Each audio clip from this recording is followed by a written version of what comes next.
Quero ser como Jesus. Ele acredita em mim. Não tenho direito de não acreditar em mim. Quero ser como Jesus. E Ele acredita nas pessoas. Não tenho direito de não acreditar nas pessoas. Quero ser como Jesus. E Ele fez tudo por amor.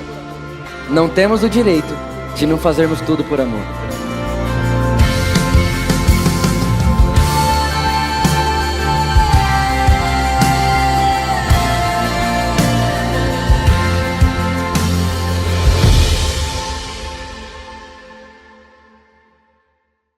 Marcos capítulo 16, versículo 15, diz assim: Ele lhes ordenou, enquanto estiverdes indo, repita comigo, indo.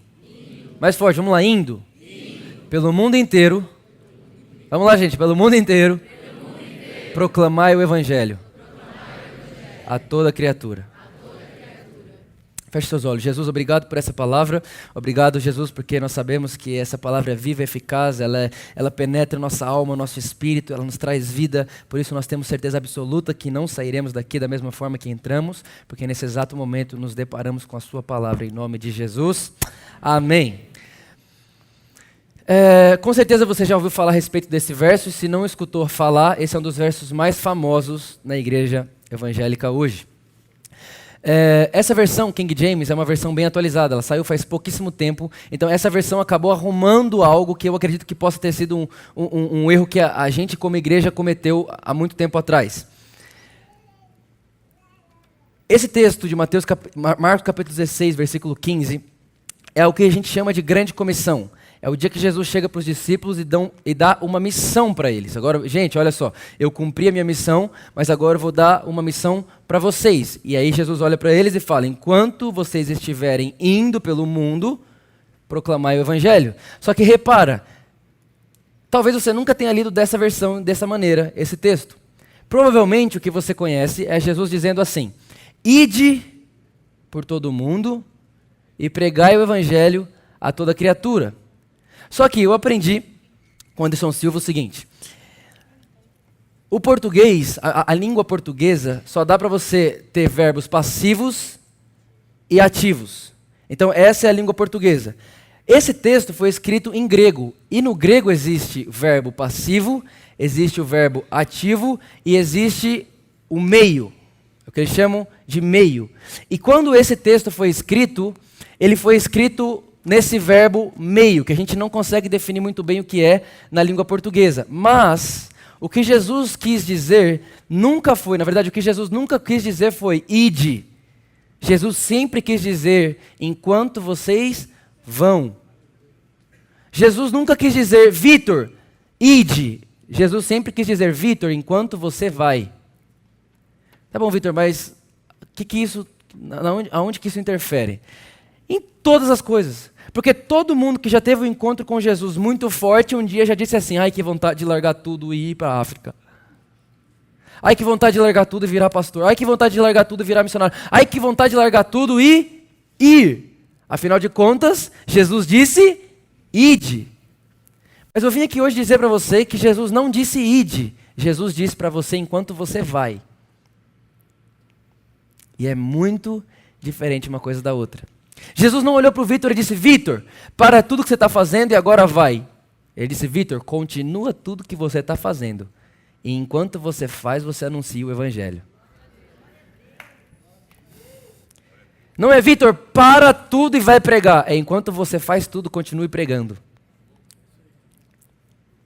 Jesus não chegou em você e falou: para de ir para a escola, para de ir para a faculdade, para de ir para o trabalho, para de sair com seus amigos, para de tudo e agora só vai pregar o Evangelho. Não.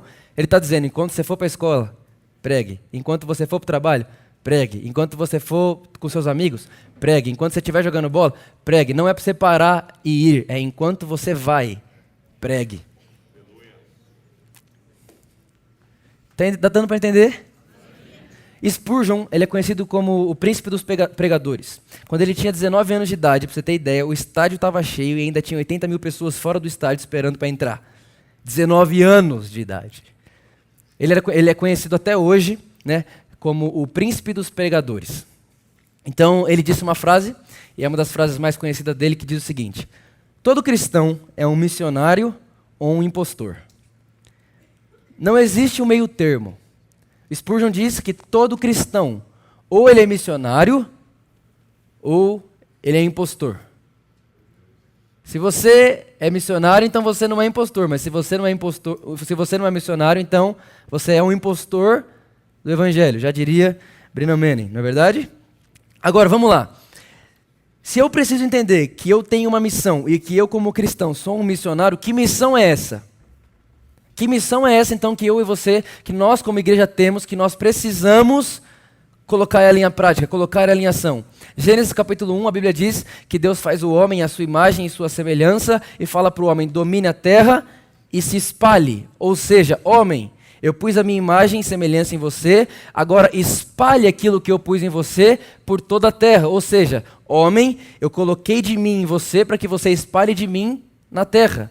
É por isso que quando Jesus vem para a terra, ele vai ensinar eu e você a orarmos, e ele fala assim, Vitor, ora assim, Pai nosso que estás no céu, santificado seja o teu nome, venha a nós o teu reino, seja feita a tua vontade, assim na terra como é no... Ou seja, Jesus estava dizendo, Vitor, você é um representante do céu, então enquanto você for, você tem que fazer na terra como é no céu. O problema é que a gente quer parar tudo que a gente está fazendo para então ir fazer como no céu. Mas Jesus não disse para tudo, então vá fazer. Jesus disse, enquanto você está fazendo tudo, faça tudo como é no céu. Não é parar e fazer algo novo, é continua fazendo o que você já estava fazendo, mas agora faça como é no céu. Você lembra do gadareno que Jesus foi lá e expulsou os demônios dele, aí ele chegou e falou assim, Jesus, deixa eu te seguir. Ele disse, não, continua vivendo sua rotina normal. O que você fazia de segunda a segunda aqui? Continua fazendo. Só que agora você vai continuar fazendo, pregando o evangelho. Não é sobre parar e ir, é sobre continuar e pregando. Está fazendo sentido para alguém? Então todos nós aqui temos essa missão. Agora repara, um dia Deus falou para Moisés, Moisés, a sua missão é tirar o povo do Egito. E Moisés fez isso, Moisés foi até lá, falou com o faraó, você sabe da história. Só que, se você chegar hoje no povo do Egito e perguntar para eles, ei povo do Egito, quem é Deus para vocês? Quem que é Deus para vocês? Quando vocês pensam em Deus, quem é Deus para vocês? Sem dúvida nenhuma, o povo do Egito vai dizer assim, Deus é quem tirou a gente do Egito. Deus é o que faz cair maná do céu. Deus é aquele que coloca uma fogueirinha quando a gente está com frio. Deus é aquele que coloca uma nuvem quando a gente está com calor. Esse é Deus. Se você perguntar para o povo do Egito, é isso que ele vai responder. Agora, se você chegar em Moisés e perguntar, Moisés, quem é Deus para você? Moisés vai dizer, Deus é o eu sou. Repara, pergunta para o povo do Egito, eles vão falar para você o que Deus faz. Pergunta para Moisés, ele vai falar para você quem Deus é. O povo do Egito, Deus é o que põe o fogo para a gente. Moisés, Deus, ele é o próprio fogo que esquenta a gente quando a gente está com frio. Pergunta para o povo do Egito, quem é Deus para vocês? Deus é aquele que faz cair maná do céu. Pergunta para Moisés, quem é Deus para você? Deus é o próprio maná, o pão vivo que desceu do céu, e quem come dele não volta a ter fome nunca mais. Agora, repara, qual que é a diferença de Moisés para o povo? A diferença de Moisés para o povo é a rotina que eles tinham. Eu quero falar um pouco hoje com vocês sobre rotina, fazendo de Jesus a sua rotina. Se você olhar a vida do povo era essa. Eles faziam tudo o que queriam, um dia antes de ir para o culto eles se consagravam, iam para o culto, depois voltavam a fazer o que queriam.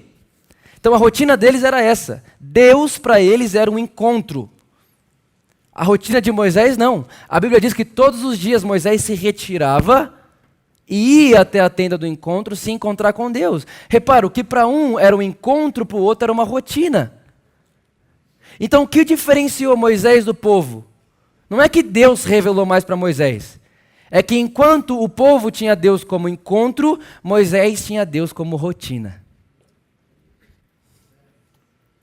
Enquanto você é um crente que tem encontros com Deus, você sabe o que Deus faz.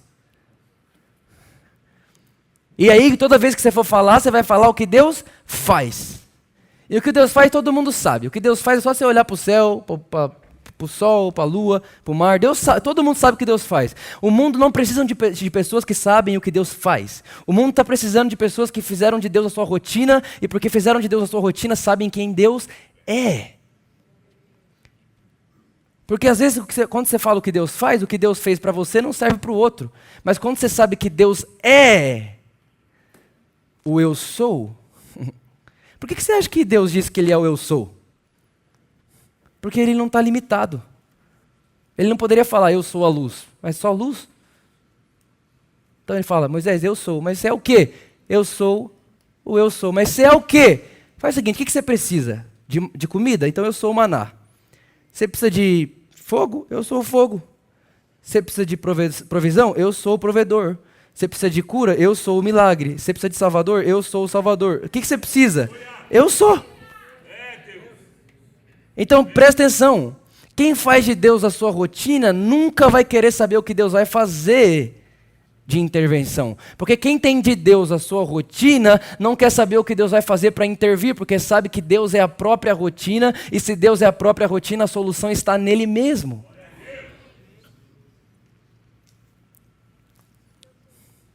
Tem alguém feliz aí? Nós precisamos sair de um lugar de encontros para um lugar de rotina. Jesus precisa ser o nosso dia a dia. Jesus precisa ser o nosso dia a dia. Sabe, eu estava ontem nessa conferência lá no Rio de Janeiro, e todas as vezes que tem uma conferência e tem um hangout é tipo assim, um momento de perguntas, né? Então você coloca lá os palestrantes da conferência e o povo pergunta. Toda vez tem essa pergunta em comum, todas as vezes. Nunca não teve essa pergunta. Sempre tem essa. Vitor, como você encontrou o seu chamado? Vitor, como você virou pastor? Vitor, como que você fez para descobrir o que Deus queria para você? Vitor, como é que você faz para viver o que você vive hoje? Todas as vezes, essa pergunta está lá. Só que, olha só, o que a pessoa está querendo? Ela está querendo um segredo. Essa pessoa, ela me pergunta o que eu fiz para ela poder fazer igual. Essa é a intenção dela, de perguntar. Vitor, o que você fez para eu fazer? Só que o que nós precisamos entender, gente, olha só, se você me conheceu agora, você vai dizer para mim, Vitor, você começou uma igreja com 23 anos de idade, não foi? Eu vou dizer, não. Por que não? Porque com 13 anos eu era pastor do Senai. E eu fazia culto no Senai. E tem gente que é membro dessa igreja hoje do Senai. Então, para você, o que parece que alguma coisa aconteceu, eu já estou indo desde que eu tinha 13 anos. Não é um id, é um indo. Não é um parar para ter igreja. Eu já estava fazendo igreja. Eu fui para o Senai e fiz igreja lá. Aí depois fui para o ensino médio e fiz igreja lá. Depois fui para a faculdade e fiz igreja lá. O culto está lá até hoje. 8 anos de culto lá, eu já não estou lá faz 7. Eu nunca parei para fazer. Enquanto eu fui, eu fiz. Por quê? Porque Deus para mim não é um encontro. Eu não tenho um encontro com Deus para então mudar de vida. Não! Deus não é um dia que eu encontro com Deus. Não, Deus virou minha rotina. Deus é o meu motivo. Eu acordo por Deus, eu durmo por Deus, eu vivo por Deus, eu prego por Deus, eu trabalho por Deus, eu não trabalho por Deus também. Eu me encontro com meus amigos por Deus. Eu preciso viver por Deus. Ou Deus vira minha rotina, ou eu vou saber só o que Deus faz. Por isso eu estou dizendo uma coisa para você. A vida que você tem hoje, para a vida que Deus sonha para você, está em você organizar a sua rotina.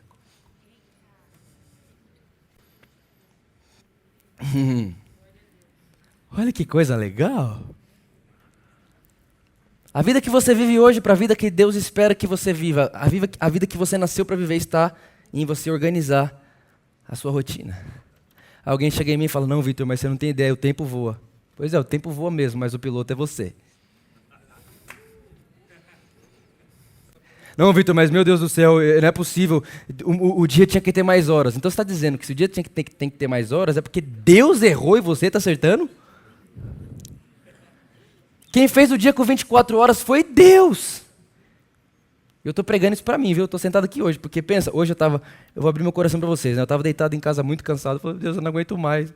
Eu tenho um dia de folga, todo dia prega, outro dia viagem, avião, Deus do céu. Não aguento mais avião. Não aguento mais pregar essa igreja, Deus. Deus do céu, estou cansado, eu quero férias. Estava no meu quarto hoje à tarde assim. Bem cansado mesmo. E aí Jesus falou assim para Vitor, olha, muito obrigado, viu? Por tudo que você está fazendo pela igreja. Tô feliz. Mas você está cansado desse jeito que você está fazendo mais do que eu te pedi. Mas Deus, é pela sua igreja. Não, Vitor, a igreja que eu quero bem é você. Se está pesado demais, se está faltando tempo para o que mais importa, você está fazendo mais do que eu pedi. Então, fica aqui a dica. Se está faltando tempo é porque você está fazendo mais do que precisa. Se está faltando tempo para as coisas mais importantes é porque você está fazendo mais do que precisa. E é por isso que talvez você nunca prospera. Porque quando você faz mais do que precisa, é porque você acha que você precisa fazer muito para prosperar. A prosperidade cristã não vem de esforço, vem de descanso. Você prospera enquanto confia e descansa, não enquanto trabalha e se esforça. Tomei hoje, viu? É bom que eu posso pregar e dar em vocês também essa. Mas pior que amanhã eu tenho que acordar cedo para viajar. Mas amém, né? Atos capítulo 6, versículo 1. Abra sua Bíblia aí comigo. Atos capítulo 6, versículo 1. Atos capítulo 6, versículo 1.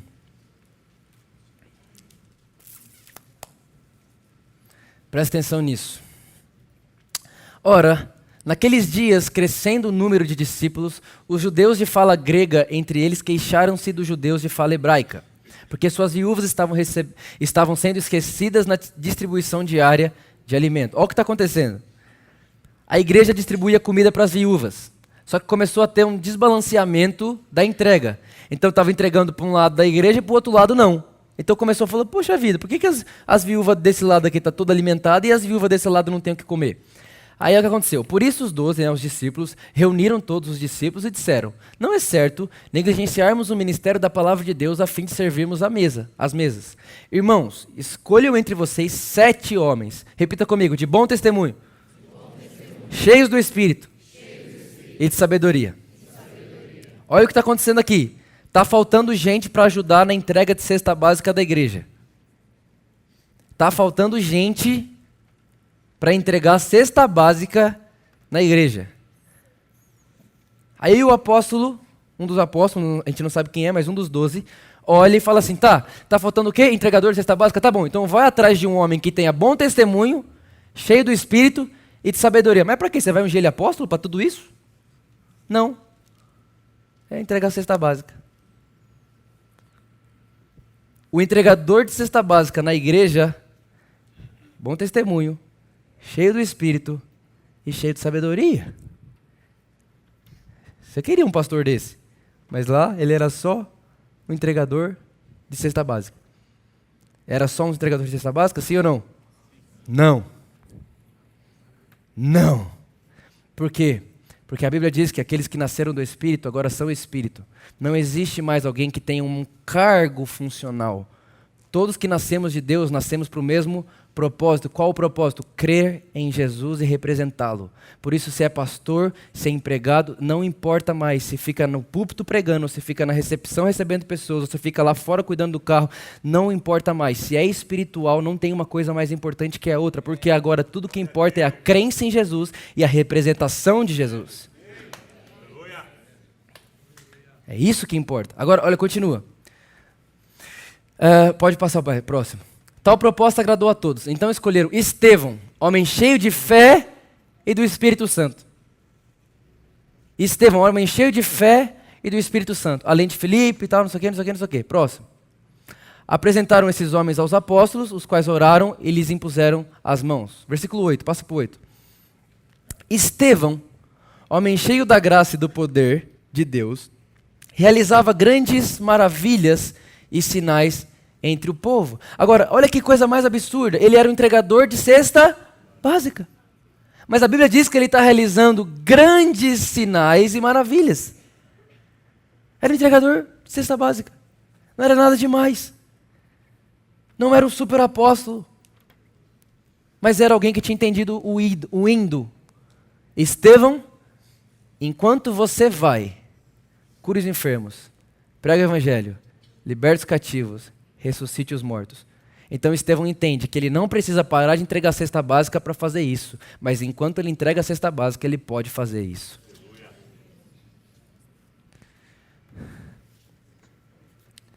Estão comigo aí? Você está conseguindo entender que viver o id, que a gente acredita, que a gente sempre falou do id, né? Na verdade não é id, é indo. É enquanto você vai. Significa que não importa onde você vai, mas é em como você está indo. Como que nós procedemos onde nós temos ido. Não é parar de ir e ir para outro lugar. É continuar indo, mas agora ir e anunciando o Evangelho. E eu queria conversar com vocês a respeito dessas 4 características que a Bíblia diz que Estevão tinha. E eu quero mostrar para você que essas 4 características que Estevão tinha tem tudo a ver, está totalmente ligado, completamente ligado com rotina. Olha para quem está ao seu lado e fala, rotina. Rotina. É uma palavra que às vezes você fala rotina, alguém se assusta, né?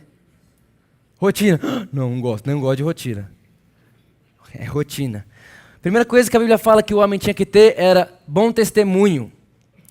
Se você for procurar no grego o que significa bom testemunho, significa alguém que tem reputação.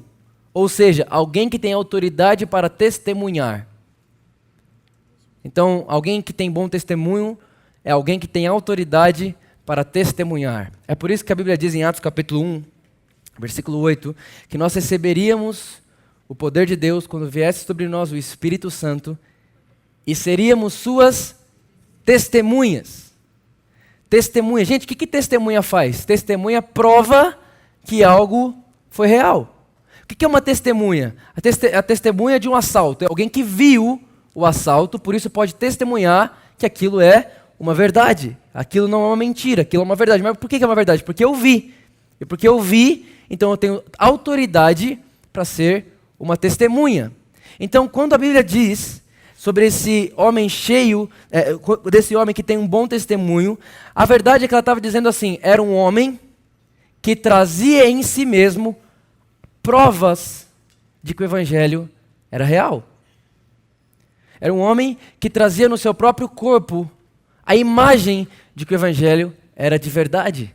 Se você continuar lendo Atos, a Bíblia vai dizer no último versículo do mesmo capítulo que a gente estava lendo, que as pessoas olhavam para Estevão e se assustavam, porque eles olhavam para Estevão e pareciam que eles estavam vendo anjos. Repara, eles olhavam para Estevão e parecia que ele estava vendo anjo. Por quê? Que é isso? Ele tinha uma imagem. Ele tinha uma prova no seu próprio corpo de que o que ele estava falando era verdade. Agora, Vitor, o que isso tem a ver com rotina? Tudo. Romanos capítulo 8, versículo 29 diz assim: e a vontade de Deus, para mim e para você, é que todos nós sejamos a imagem de Jesus. E sabe o que significa imagem? Prova de que algo foi real. Prova de que algo foi real. Esse texto, pois aqueles que de antemão conheceu, também os predestinou para serem conforme a imagem do seu Filho, está dizendo a respeito da vontade de Deus para mim e para você. Então você fala, Vitor, qual que é a vontade de Deus para mim? Que você seja a imagem de Jesus.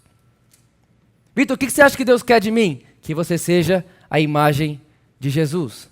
Agora, Vitor, como me tornar a imagem de Jesus? Rotina, quer ver só? 2 Coríntios capítulo 3, versículo 18.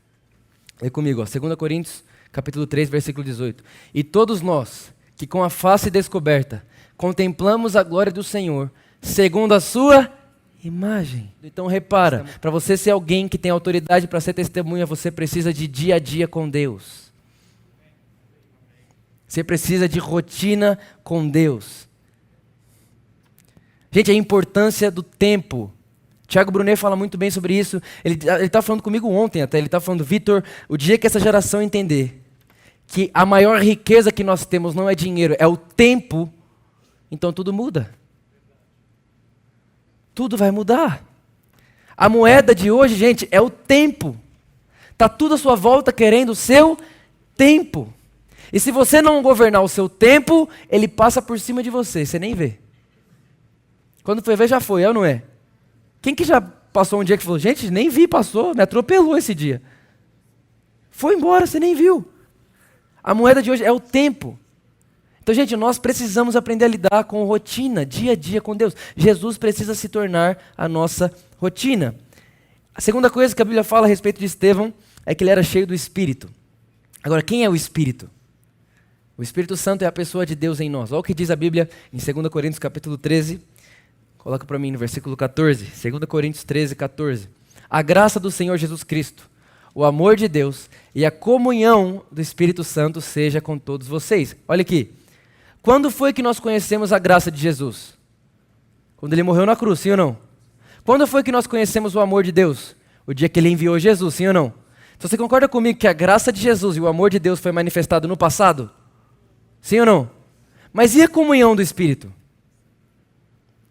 Repara, o amor de Deus, o Pai, foi revelado no passado. A graça de Jesus foi revelada no passado. E a comunhão do Espírito? É para agora. Rotina. Rotina. Dia a dia. Alguém fala, Vitor, como que faz para queimar a vida inteira? É só não deixar de ter lenha todo dia. Se você for pôr lenha todo dia no fogo, ele nunca para de queimar. Por que um fogo acaba? Porque para de ter lenha. Então, rotina. Rotina é mais importante do que a gente pode imaginar, gente. Agora, mais importante do que alguém que vai falar assim, não, então eu vou ter 2 horas com Deus por dia. Não, calma, isso é id. Então você para tudo para ir para o seu quarto e ficar com Deus. Isso é super importante. Mas a grande verdade é que o apóstolo Paulo falou assim, olha, Vitor, não pare de orar. Ore sem cessar. Será que o apóstolo Paulo estava falando o quê? Vitor, para de ter amigo, para de ter família, para de fazer tudo que você faz, vai para o seu quarto e fica só orando. Era isso que ele estava querendo dizer? Não. Ele estava dizendo o seguinte, Vitor, você pode entrar numa mentalidade com Deus, onde a forma como você trata as pessoas à sua volta se torna uma oração. Vitor, você pode entrar numa mentalidade com Deus. Você pode entrar numa forma de pensar tão perfeita que a forma como você trabalha, se é para o Senhor que você trabalha, então você está orando enquanto trabalha. Então repara, gente, que aquilo que a gente dificultou tanto, a gente colocou tanto, meu Deus do céu, tem que parar tudo para fazer isso. Não, enquanto você faz, ora. Faça para o Senhor, é uma oração. Faça para o Senhor, é uma oração. Não importa o que seja, não importa onde seja, é para o Senhor? Sim. Sua vida é para o Senhor? Sim. Então não importa o que você faça, se você está fazendo para o Senhor, você está fazendo uma oração. Não sei para você, mas isso me traz uma paz tão boa. É tão gostoso viver com Jesus assim. Rotina, Jesus se tornou o meu dia a dia. Ele era cheio do Espírito. Terceira coisa que a Bíblia fala que ele tinha era sabedoria. Sabedoria. Sabedoria.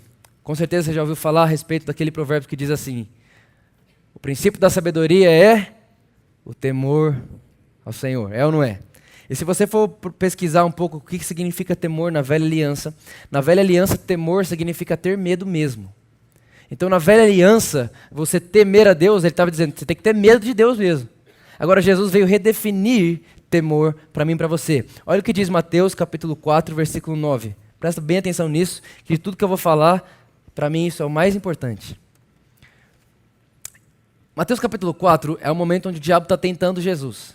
Você já ouviu esse texto. Então Jesus está sendo tentado pelo diabo.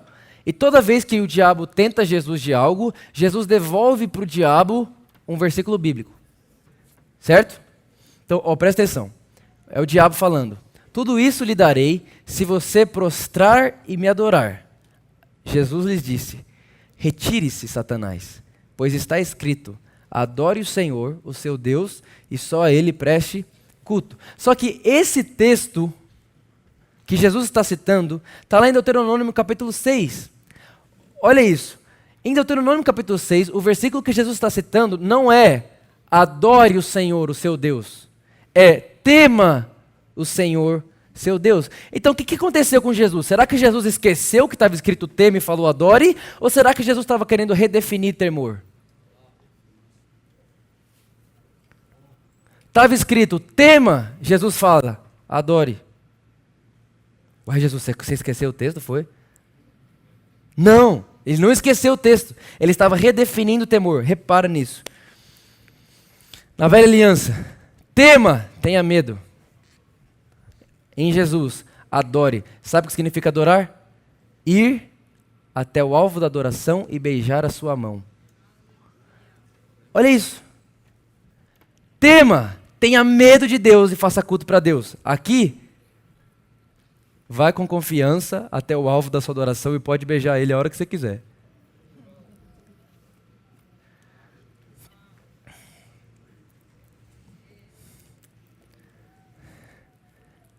Olha o que Jesus fez. Aquilo que a lei falou para você ter medo, eu falo para você, entre com confiança. E enquanto você entrar, não precisa nem parar na frente, pode abraçar e beijar. Porque não há mais condenação para você, Vitor, por causa de mim. Então, tira o medo do seu vocabulário, Vitor. Não existe mais a palavra tenha medo de Deus. Porque agora que você conheceu o perfeito amor revelado em mim, o perfeito amor lança fora todo medo. Está comigo aí? Então tá bom.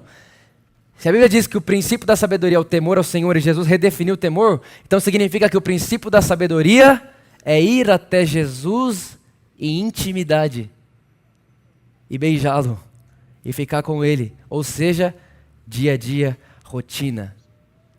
O princípio da sabedoria é ir até Jesus e ficar em Jesus. Fica com Jesus e você será sábio.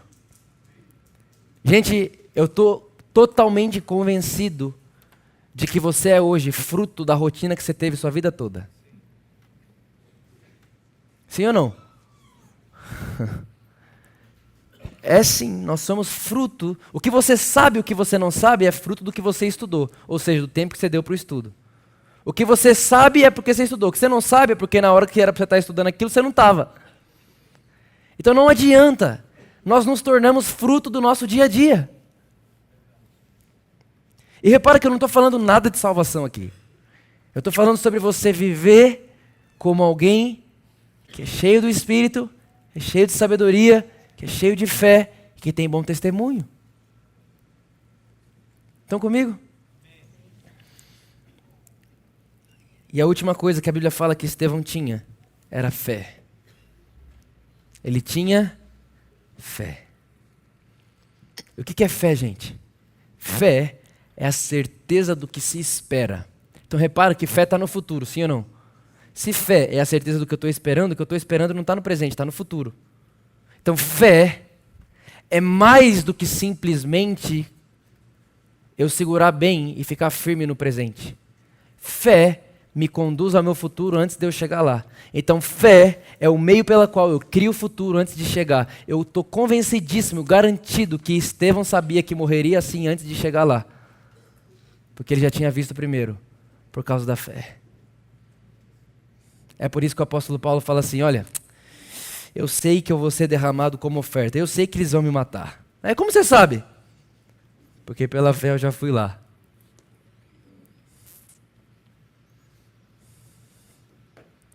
Quem anda pela fé não é surpreendido.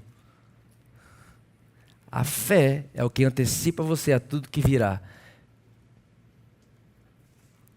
Agora, Vitor, o que isso tem a ver com rotina? Tudo.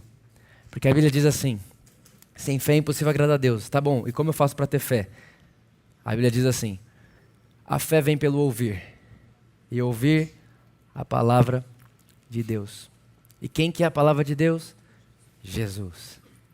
Significa então que a fé, ela vem enquanto eu estou ouvindo Jesus falar. E isso é rotina. Você não escuta uma voz que você não conhece. Quer ver só? Fecha o olho, todo mundo. Fecha o olho. Todo mundo. E imagina aí agora, dentro de você, o som do meu melhor amigo. Você não sabe nem quem é. Escuta aí. Tem alguém que está ouvindo o som do meu melhor amigo aí dentro de você? Não. Agora, com seus olhos fechados, você vai ouvir o som do seu melhor amigo. Ouça a voz do seu melhor amigo aí dentro agora. Você conseguiu ouvir, sim ou não? Pode abrir o olho e olhar para mim. Por que a voz do meu melhor amigo você não conseguiu ouvir e a voz do seu melhor amigo você conseguiu? Porque a voz do meu melhor amigo você nunca ouviu. E a voz do seu, você escuta sempre. Então quem é que reconhece a voz de Jesus? quem está escutando Ele na sua rotina. Rotina é importante. Rotina é importante. Agora, vai ter dia que você não vai estar afim. Não vai estar nem um pouco afim. Mas o seu sentimento não te define. Os seus sentimentos não mandam mais em você, porque o justo não vive pelo que sente, ele vive pelo que ele sabe. Então, eu sei que rotina é importante, então eu levo cativo a minha rotina aonde eu quiser. Eu mando nela, não é ela que manda em mim. O tempo é meu e eu não sou eu que sou dele. Deus deu o tempo para mim e não me deu para o tempo.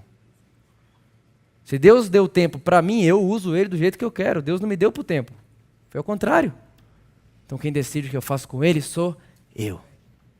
Gente, eu vou dizer de novo. Está tudo à sua volta querendo disputar seu tempo.